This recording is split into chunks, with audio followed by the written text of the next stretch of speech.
Hello ဒီနေ့ကတော့မာလာရှန်ကိုစားကျင်နေလို့မာလာရှန်ကိုရတာရန်စားလို့ကောင်းတဲ့ဆိုင်ကိုသွားခဲ့ပါတယ်။ဆိုင်လေးကတော့40လမ်း66ကြားမှာရှိရဲ့ Spicy House ဆိုင်လေးပဲဖြစ်ပါတယ်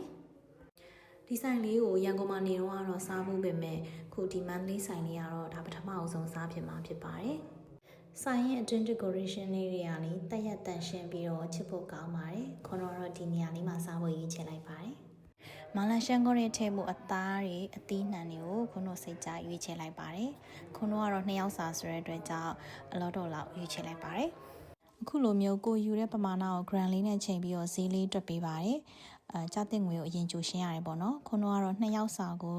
4000ကျော်ကျခဲ့ပါတယ်။ခွန်းတို့ကတော့အရသာကိုပုံမှန်လောက်ပဲလုပ်ထားတော့အဆက်ကလည်းပုံမှန်ပဲအထုံးလည်းပုံမှန်ပဲပေါ့နော်။အခုတော့ဒါစားဖို့ရအတွက်အဆင်သင့်ဖြစ်ပါပြီ။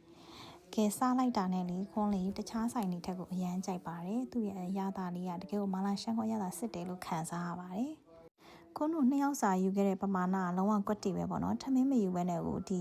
ယူခဲ့တဲ့ပမာဏ2ယောက်စလုံးပိုက်အပြည့်စားခဲ့ရပါတယ်အဲ့ဒါမှ1ယောက်ကို2000ကျော်ကျော်လေးပဲကျတယ်ဆိုတော့ဘတ်ဂျက်ရလည်းအရန်မများပါဘူးရှင်အဲ့အတွက်ကြောင့်ဘတ်ဂျက်ရလည်းအရန်စင်ပြေလို့ခွန်းကတော့ဒီဆိုင်လေးကိုအရန်သဘောကျပါတယ်နောက်ဗီဒီယိုလေးမှာလည်းအခုလိုစားလို့ကောင်းတဲ့ဆိုင်လေးတွေဝေမျှပေးသွားမှာမလို့အသေးလေးတွေပေးသွားကြပါအောင်နော်